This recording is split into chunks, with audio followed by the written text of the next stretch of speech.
Breaking news మొత్తానికి ఈరోజు భారత్ అయితే పాకిస్తాన్లో ఉన్న ఉగ్రవాది 9 స్థావరాలను కూడా ఇండియన్ ఎయిర్ ఫోర్స్ వెళ్ళి అటాక్ చేయడం మనం అందరం చూసాం. ఆపరేషన్ సింధూర్ అనే ఒక పేరుతోటి ఈ అటాక్ అయితే జరిగింది. అయితే ప్రస్తుతం పాకిస్తాన్ అంతటా కూడా ఒక దీపావళి సెలబ్రేషన్స్ అయితే చాలా ఘనంగా జరుగుతున్నాయంటే అయితే మనకి ఒక వార్త వినిపిస్తుంది. దీనికి సంబంధించి మరిన్ని వివరాలు మనతో పాటు చర్చించడానికి సీనియర్ జర్నలిస్ట్ భరద్వాజ్ గారు ఉన్నారు. ఆయనతో మాట్లాడదాం. సార్ చెప్పండి సార్, ఈరోజు పాకిస్తాన్లో ఉన్న ఉగ్ర సంస్థలన్నింటిని కూడా మన ఇండియన్ ఎయిర్ ఫోర్స్ అటాక్ చేసింది అర్ధరాత్రి సమయంలో.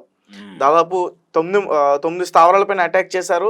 100కి పైగే ఉగ్రవాదులు చనిపోయారంటూ కూడా చెప్తున్నారు. అవును, 100 మంది చనిపోయారు అని చెప్తున్నారు. కానీ పాకిస్తాన్ ఎందుకు సెలబ్రేట్ చేసుకుంటుంది దీన్ని? అంటే మీరు చెప్పిన దానిలో ఒక గందరగోళం ఉంది. భారత ప్రభుత్వం అక్కడ అటాక్ చేసింది.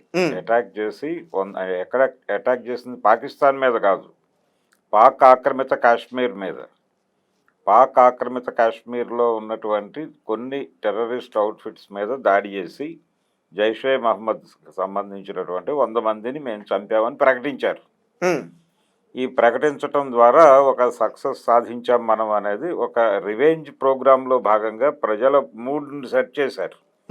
అంటే ఇటీవల జరిగినటువంటి కాశ్మీర్లో జరిగినటువంటి ఒక సంఘటనలో 27 మందిని ఒక ఉగ్రవాద సంస్థ, దాని పేరు జైషే మహమ్మద్ కాదు, అది రెసిస్టెన్స్ ఫ్రంట్ అనేటువంటి సంస్థ నేను చేశాను అని ప్రకటించింది. ఆ సంస్థకి సంబంధించినటువంటి వివరాలు, ఆ సంస్థని ఎలా కంట్రోల్ చేసే ప్రయత్నం చేస్తున్నారు అనే దానికంటే కూడా సంఘటన జరిగిన రోజే సర్జికల్ దాడులు జరగాలి పాకిస్తాన్ మీద. పాకిస్తాన్ని ఎంత మాత్రము ఉపేక్షించే అవకాశం లేదు, పాకిస్తాన్ని ఏదో ఒకటి చెయ్యాలి అనేటువంటి ఒక మూడ్ క్రియేట్ చేయటం, అలాగే ఉగ్రవాద సంస్థలు, ఈ టెర్రరిస్టులను ఎలిమినేట్ చేయాలి, ఈ రకమైనటువంటి భావజాలం అంతా వ్యాప్తి చెందింది. ఈ క్రమంలో అంటే దేశంలో ఒక రకమైనటువంటి యుద్ధం వచ్చేస్తుంది అనేటువంటి వాతావరణం కల్పించారు. చాలా చోట్ల డిస్కషన్స్ జరిగినాయి. అలాగే ముస్లిం పాపులేషన్ హెవీగా ఉన్నటువంటి ఊళ్ళల్లో కొంచెం భయాందోళనలు పెరిగినాయి. అంటే పాకిస్తాన్ మూలాలు ఉన్నటువంటి వాళ్ళందరినీ, లేకపోతే ఎటువంటి ఆధారము లేకుండా ఈ దేశంలో ఉంటున్నటువంటి ఇస్లాం మతానికి చెందినటువంటి వాళ్ళందరినీ కూడా వాళ్ళ రూట్స్ ఎక్కడున్నాయో వెరిఫై చేసి అక్కడికి పంపించేస్తాం అన్న పద్ధతిలోనూ రకరకాల ప్రచారాలు జరిగినాయి. అయితే ఈ ప్రచారాల నేపథ్యంలో ఇప్పుడు నిన్న జరిగినటువంటి ఈ దాడి 100 మందిని మేము చంపేశామనేటువంటి సమాచారం, ఇది భారతదేశంలో అంటే ఒక క్రికెట్లో ఇండియా గెలిస్తే ఎటువంటి హర్షాతిరేకాలు వ్యక్తమవుతాయో అలాంటి ఒక సెలబ్రేటివ్ మూడ్ కనిపిస్తోంది ఇప్పుడు ఇండియన్ పీపుల్లో. దాన్ని టీవీ ఛానల్స్ వాళ్ళు చాలా, అలాగే టీవీ ఛానల్స్, ప్రసార మాధ్యమాలు అన్నీ కూడా దాన్ని విపరీతంగా ఎలివేట్ చేసేటువంటి ప్రయత్నం చేస్తున్నాయి. ఆ ప్రయత్నంలో భాగంగా ప్రతి ఒక్కరితోనూ మాట్లాడిస్తున్నారు. వాళ్ళు ఎలా చూస్తారు మీరు దీన్ని అంటే, అద్భుతం, ఇలాంటివే జరగాలి, ఇలాంటివే మేము కోరుకుంటున్నామని చెప్తున్నారు. ఖచ్చితంగా ఇలాంటివే అంటే మీరు ఏది కోరుకుంటున్నారో అది జరగబోతోంది అని రాజ్నాథ్ సింగ్ గారు 2-3 రోజుల క్రితం చెప్పాడు. ఆ చెప్పింది దీని గురించేనా అనేది ఇప్పుడు అర్థమవుతోంది జనాలకి. అంటే రెండోది ఆయన ఇంకో ఉద్దేశంతో కూడా అన్నాడు, పాకిస్తాన్ని పూర్తి కంట్రోల్లో తీసుకోవడం అనేది పెద్ద ఇష్యూ కాదు అని. అయితే విషయం ఏంటంటే ఇక్కడ జనాలు పట్టించుకోవాల్సింది, పాకిస్తాన్ భారతదేశంతో పోలిస్తే చాలా చిన్న దేశం. చాలా చిన్న దేశం అంటే అది పంజాబ్ రాష్ట్రంలో ఒక ముక్క మాత్రమే అనే విషయాన్ని ఇక్కడ దృష్టిలో పెట్టుకోవాల్సినటువంటి అవసరం ఉంది. పంజాబ్ అనేటువంటి రాష్ట్రంలో ఒక ముక్కనే పాకిస్తాన్ అనే పేరుతో ఆ రోజు ఇవ్వటం జరిగింది తప్ప దేశ విభజన అంటే దేశాన్ని నిట్ట నిలువుగా చీల్చి ఇవ్వటం కాదు. ఇప్పుడు పాకిస్తాన్ ఆక్రమణలో కొంత కాశ్మీర్ ఉంది, అలాగే భారత్ ఆక్రమణలో ఉన్నటువంటి కాశ్మీర్ గురించి మనం మాట్లాడుకుంటున్నాం. ఇది భారత్ ఆక్రమిత అని ఎందుకు అంటున్నానంటే, నిజానికి అక్కడ ఉన్నటువంటి లోకల్ నేటివ్ పీపుల్ అభిప్రాయం ఏమిటి? ఆ రోజున భారతదేశానికి స్వతంత్రం ప్రకటించిన రోజున వాళ్ళ అభిప్రాయం ఏం చెప్పారు? ఆజాదీ కాశ్మీర్ అన్నారు. కాశ్మీర్ అనేది ప్రత్యేక దేశంగా ఉంటుంది, అది పాకిస్తాన్తో కానీ లేకపోతే భారతదేశంతో కానీ కలిసి ఉండదు, ఇది ఒక ప్రత్యేక దేశం అన్నారు. అది కుదరదు అన్నారు. ఫైనల్గా ఇండియన్ గవర్నమెంట్ అక్కడ దృష్టి పెట్టింది. జవహర్లాల్ నెహ్రూ గారు రకరకాల పద్ధతుల్లో వాళ్ళని కంట్రోల్లోకి తీసుకునే ప్రయత్నం చేశాడు, విజయం సాధించాడు. వాళ్ళకి చాలా హామీలు ఇచ్చాడు, అలాగే ప్రత్యేక ప్రతిపత్తి ఉంటుందన్నాడు, అలాగే మిమ్మల్ని కావాలంటే ఇక్కడ ప్రధానమంత్రిగా కూడా మాట్లాడగలను అని చెప్పి అన్నాడు ఆయన. ఇలా రకరకాల హామీల మధ్య కాశ్మీర్ని భారత్ కంట్రోల్లోకి తీసుకుంది. ఈ తీసుకోవటం అనే ప్రక్రియని ఇంకొంచెం అంటే ఆయన ఇచ్చినటువంటి కొన్ని వెసులుబాట్లు, కొన్ని ప్రత్యేక ప్రతిపత్తులు, ఆర్టికల్ 370 పేరుతో ఇచ్చినటువంటివి అవన్నీ పూర్తిగా రద్దు చేసి కాశ్మీర్ని భారత్లో అంతర్భాగంగా మార్చేశాం, కాశ్మీర్ మనదే అని చెప్పి దేశ ప్రజలందరిలోనూ ఒక సెలబ్రేటివ్ మూడ్ని చూసింది భారతీయ జనతా పార్టీ అధికారంలోకి వచ్చిన తర్వాత మోడీ గారు. ఈ క్రమం అంటే కాశ్మీర్లో శాంతిని తీసుకొచ్చాం మేము, కాశ్మీర్లో 3 రంగుల జెండా ఎగరేసే పరిస్థితి వరకు లేదు కానీ ఇప్పుడు ఎగరేయగలం అని చెప్పి కాశ్మీర్లో విపరీతంగా ఎన్కౌంటర్లు జరిగినాయి, చాలా మందిని చంపేశారు మోడీ గారు అధికారంలోకి వచ్చిన తర్వాత. ఈ క్రమంలో ఒక రకంగా అణచివేత కార్యక్రమాలు విపరీతంగా జరిగినాయి. ఈ అణచివేతల నుంచి ఒక సైలెన్స్ పుట్టింది అక్కడ. ఆ సైలెన్స్నే శాంతి అని చెప్తున్నాడు ఆయన. ఆ శాంతి అని చెప్పి, ఆ శాంతి ఉంది ఇక్కడ అని చెప్పి అక్కడ కార్పొరేట్లకి కాశ్మీర్ని అప్పచెప్పే ప్రయత్నం మొదలుపెట్టాడు ఆయన.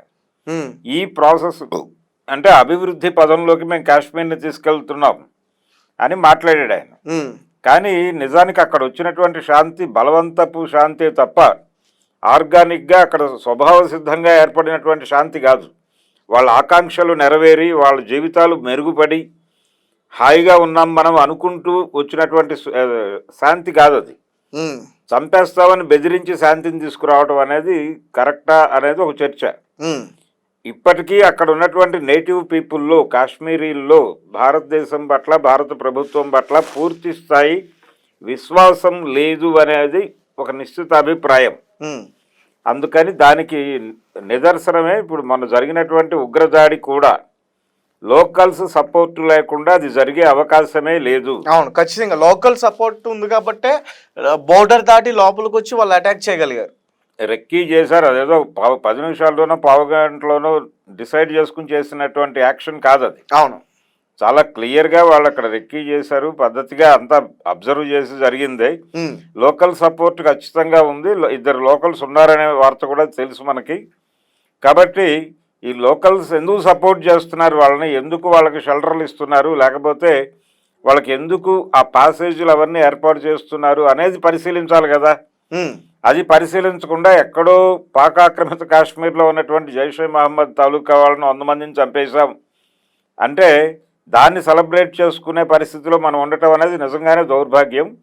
ఇప్పుడు చేయవలసిన పని నిజంగా కాశ్మీర్ ప్రజలు ఎందుకు వాళ్ళకి ఇప్పటికీ అవకాశం కల్పిస్తున్నారు అనే దిశగా ఆలోచించి వాళ్ళకి ఏం కావాలి, ఏం కోరుకుంటున్నారు, వాళ్ళల్లో ఉన్నటువంటి అసంతృప్తి ఏమిటి అనేది వాళ్ళని కొట్టో భయపెట్టో కాదు, వాళ్ళతో ఒక డైలాగ్ నేర్పాలి.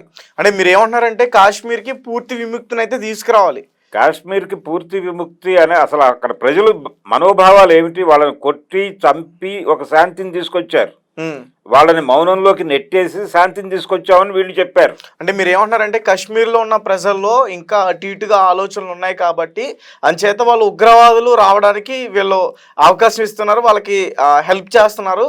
కాబట్టి ముందు ఈ కాశ్మీర్లో ఉన్న ప్రజల మనసులు తెలుసుకుని వాళ్ళ మనసులకు అనుకూలంగా వ్యవహరించి వాళ్ళకి ఏం కావాలో అది చేసి, మీరు అనుకున్నది అభివృద్ధి కాదు, వాళ్ళు ఏమనుకుంటున్నారో అది చేయండి.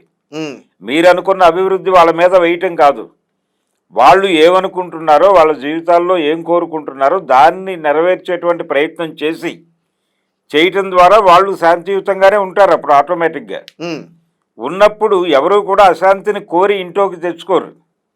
వాళ్ళు అశాంతితో ఉన్నారు అంటేనే వాళ్ళు బాధల్లో ఉన్నారు అని అర్థం చేసుకోవాలి. ఆ బాధల్ని అడ్రస్ చేసి వాళ్ళు ఈ ఉగ్రవాదులకి కానీ ఇంకొకరికి కానీ షెల్టర్లు ఇచ్చి ఇలాంటి కార్యక్రమాలు జరగడానికి ఊతం ఇచ్చేటువంటి పరిస్థితి లేకుండా చేయగలగాలి. అందుకు స్థానికులతో మాట్లాడటం చేయాలి, నేటివ్ కాశ్మీర్ పీపుల్తో డైలాగ్ ఓపెన్ చేసి, అలాగే అక్కడ ఈ రెసిస్టెన్స్ ఫ్రంట్ అనేటువంటి సంస్థ ఏదైతే ఈ పని మేము చేశామని ప్రకటించిందో ఆ సంస్థ తాలూకా మూలాలు ఎక్కడున్నాయో కనుక్కుని దాని మీద కదా అటాక్ చేయాల్సింది, అది జరగాలి. అలాగే ఈ ఉగ్రవాద సంస్థలు వీటి అవుట్ఫిట్స్ మీద దాడులు చేయటం ఇది కూడా చేయొచ్చు, తప్పేం లేదు. కానీ ఇదంతా కూడా ఒక మతం పేరుతో జరగటం అంటే ఇస్లాం టెర్రరిజం అనగానే ఇస్లాం అనేది పర్యాయ పదంగా మార్చిపడేసి మాట్లాడటం. ఇప్పుడు ఇస్లాంలో ఉన్న వాళ్ళే మరి ఎక్కువగా టెర్రరిజం లో ఉన్నారు కదా సార్, ఆ మతంలో ఉన్న వాళ్ళే. అలా మనకి క్లియర్ గా అక్కడ చేస్తున్నారు, అలా బ్రాండ్ చేస్తున్నారు. సఫరర్స్ అక్కడ ఉన్నారు కాబట్టి ఇప్పుడు నక్సలైట్లలో ఆదివాసీలు ఎక్కువ మంది ఉన్నారు అని మాట్లాడుతున్నారు. నిజమే, ఆదివాసీలు ఎక్కువ మంది ఉన్నారు, సఫరర్స్ వాళ్ళు కాబట్టి వాళ్లే తుపాకులు పట్టుకుని ఫైట్ చేస్తున్నారు.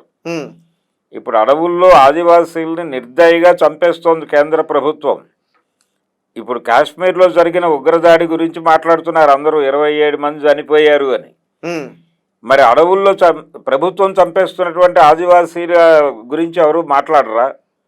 అంటే వీళ్ళకు ఒక న్యాయం, ఈ చావులకు ఒక న్యాయం, ఆ చావులకు ఒక న్యాయమా? ఇక్కడ ప్రభుత్వమే ఉగ్రవాదిగా వ్యవహరిస్తోంది. ఎక్కడ?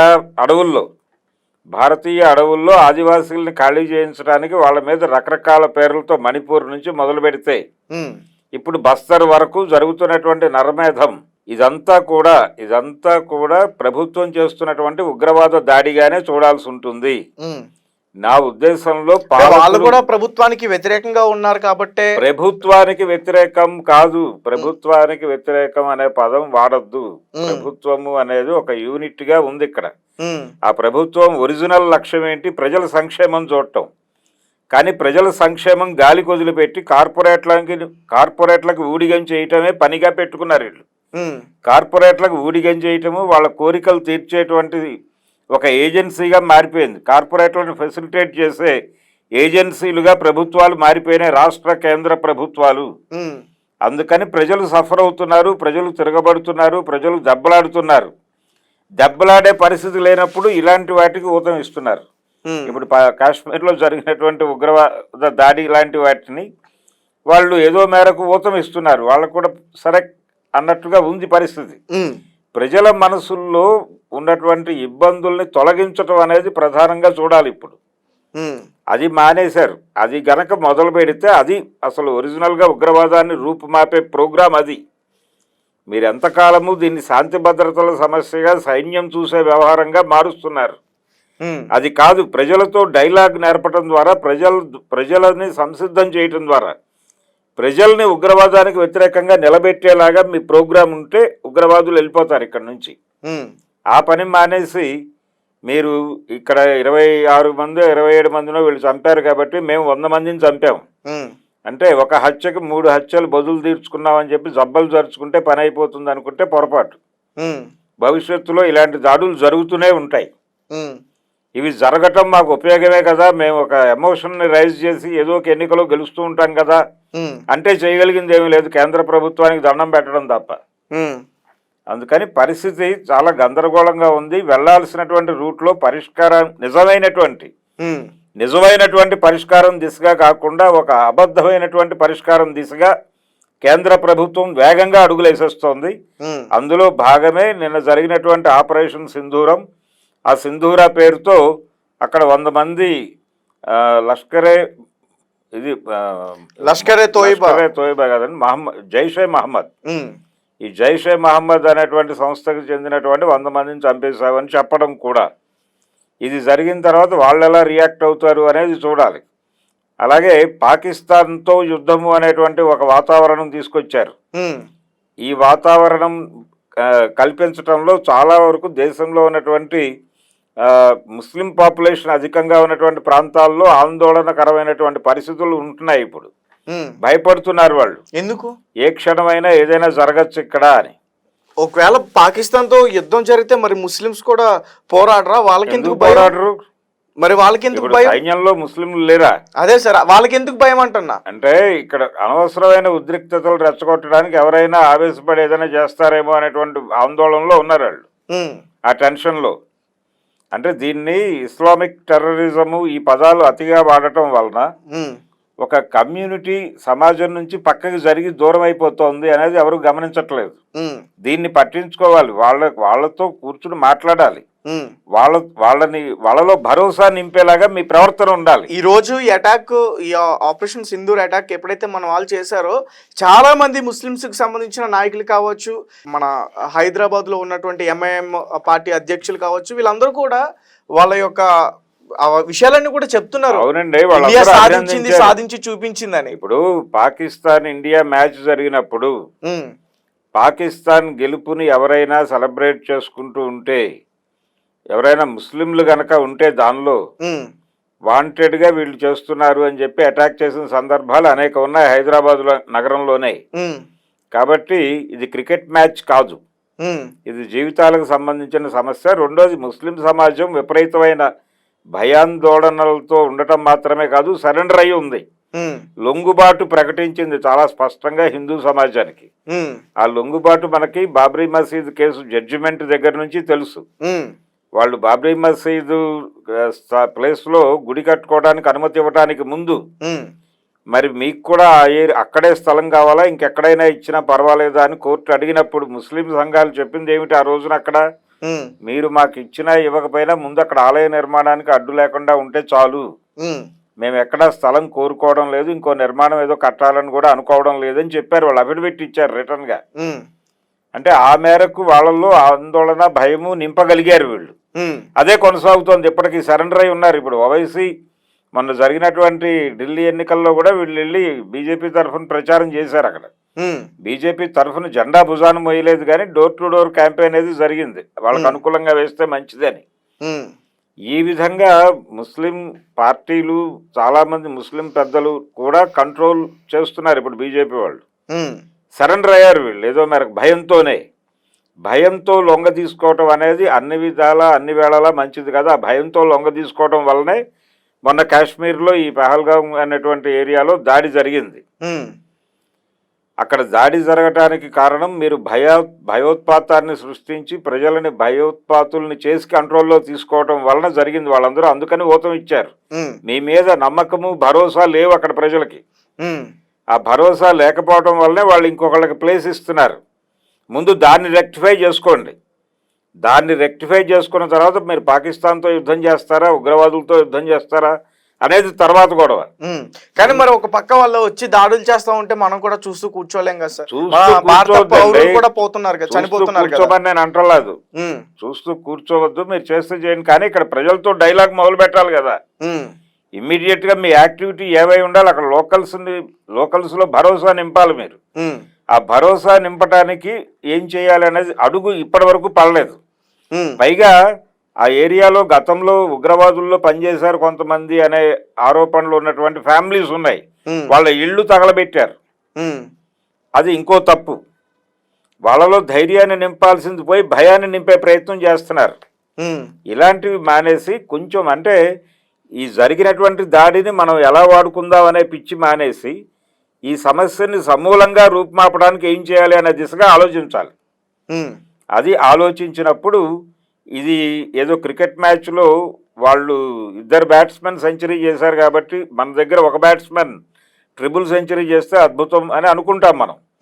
ఇప్పుడు అలాగే ఉంది, వాళ్ళు 27 మందిని చంపారు కాబట్టి మన వాళ్ళు 100 మందిని చంపారు, సూపర్ అని తొడగొట్టుకుని 100 మంది కూడా పాకిస్తాన్ పౌరులు కాదు కదా సార్, ఉగ్రవాద సంస్థ. అవునండి, ఉగ్రవాదులే, నేను కాదనంటలా. 100 మందిని చంపామని ఎందుకు బలంగా చెప్పేసుకుంటున్నారు వీళ్ళు? ఒక క్రెడిట్ రైటింగ్ లాగా మాట్లాడుతున్నారు.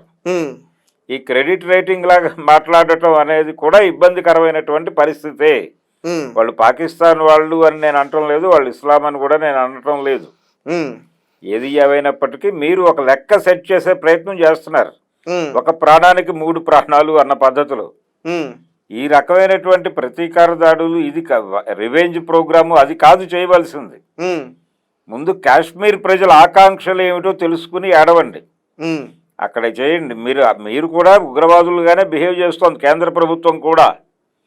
నేను ఇందాకే సారూప్యత తీసుకొచ్చా. అక్కడ అడవుల్లో ఆదివాసీల పట్ల మీరు వ్యవహరిస్తున్న తీరుకి కాశ్మీర్లో ఉగ్రవాదులు వ్యవహరిస్తున్న తీరుకి పెద్ద తేడా ఏం లేదు.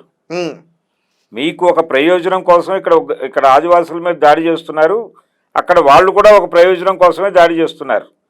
వాళ్ళ దాడిని మళ్ళీ మీరు ఇంకో ప్రయోజనం కోసం వాడుకుంటున్నారు. ఇది తప్పు. ఈ తరహా ధోరణిలో ఈ ప్రభుత్వం వెళుతోంది. ఇది ఖచ్చితంగా ప్రజలు వ్యతిరేకించి తీరాల్సినటువంటి ఒక సందర్భం. ఉగ్రవాద దాడిని సమర్థించమని నేను అనటం లేదు. అలాగే నిన్న జరిగినటువంటి ఆ 100 మందిని చంపటం అనేది మహత్కార్యం అని కీర్తించను, కానీ అది కూడా జరిగితే జరగవచ్చు, తప్పేం లేదు. కానీ ప్యారలల్గా అక్కడ జరగవలసినటువంటి అక్కడ కాశ్మీరీ నేటివ్ పీపుల్ వాళ్ళల్లో ఒక మనోధైర్యాన్ని నింపాల్సినటువంటి బాధ్యత కూడా కేంద్ర ప్రభుత్వం మీద ఉంది అనే దాన్ని గుర్తుపెట్టుకుని వ్యవహరించాలి. రైట్, థ్యాంక్ యూ భరద్వాజ్ గారు. సో మరి జర్నలిస్ట్ భరద్వాజ్ గారు మాట్లాడిన మాటలు మరి మీరు ఏకీభవిస్తున్నారా? ఆయన మాట్లాడిన దాంట్లో ఎంతవరకు వాస్తవాలు